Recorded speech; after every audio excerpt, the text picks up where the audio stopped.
habeen ay ciid tahay ayuu ninkan soo galay dukaan lagu iibiyo dahabka. waxa uu heliyay xaaskiisa, waxaana gadaashiisa taagan hooyadii oo sida wiil yar oo u dhalay. xaaskiisii ayaa qaadatay dahab fara badan si loogu iibiyo. ninkeedii ayaa ku yiri ninkii wax iibinayay, waa imisa xisaabtaadu? dukaanlihii ayaa yiri, waa 20,100 riyaal. wuxuu fiiriyay markiiba miisaanka, wuxuuna arkay 20,000 oo kaliya. wuxuu dukaanlihii weydiiyay halkay ka timid 100ka dheeraadka ah. dukaanlihii ayaa ku yiri, hooyada ayaa qaadatay faraanti.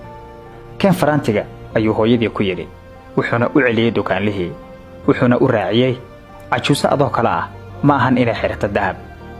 hooyadii way oyday markii ay hadalkaasi maqashay, waxayna aaday banaanka. xaaskiisii ayaa ku tiri, maxaad samaysay? soo ma ogid inay ku soo xambaartay? waa hooyada oo weli jaariyad kuwa. kadib markuu iibiyay dahabkii ayuu soo aaday hooyadii oo gaariga saaran, wuxuuna ku yiri, hoo faraantiga haddaad rabto. hooyadii ayaa ku tiri, maya wallaahi ma rabo faraanti, waxaan se rabaa inaan u farxo sida xaaskaaga iyo dadka kale. waxaad se dishay rajadaydii ee allaha ku dhowro hooyo.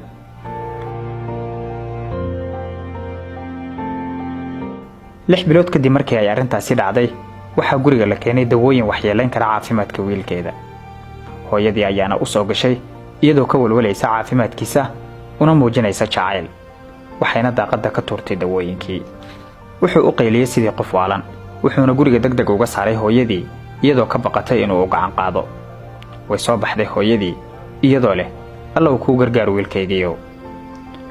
waxaa go'ay xiriirkii u dhaxeeyay wiilka iyo hooyadii in muddo ah.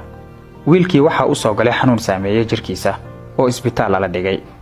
markii uu ka soo baxay isbitaalka kama sorreen xaaladdiisa, waxaana u sii dheereed fikir iyo in maalinba maalinta ka dambaysa ay xaaladdiisu sii xumaanaysay. maalin maalmaha ka mid ah ayuu arkay wadaad ka hadlaya telefishinka. wadaadku wuxuu ka hadlayaa waalidka oo baari loo noqdo iyo qaraabada oo la xiriiriyo. dhagaysi dheer kadib wuxuu ogaaday in musiibada haleeshay ay tahay dhibaatadii uu u geystay hooyadii. wuxuu bilaabay inuu baadigoobo hooyadii ilaa ugu dambayn uu ka soo helo. wuxuu ugu tagay guri burbursan oo aad u yar, waxayna cuntaa waxay dadku ku sadaqaystaan.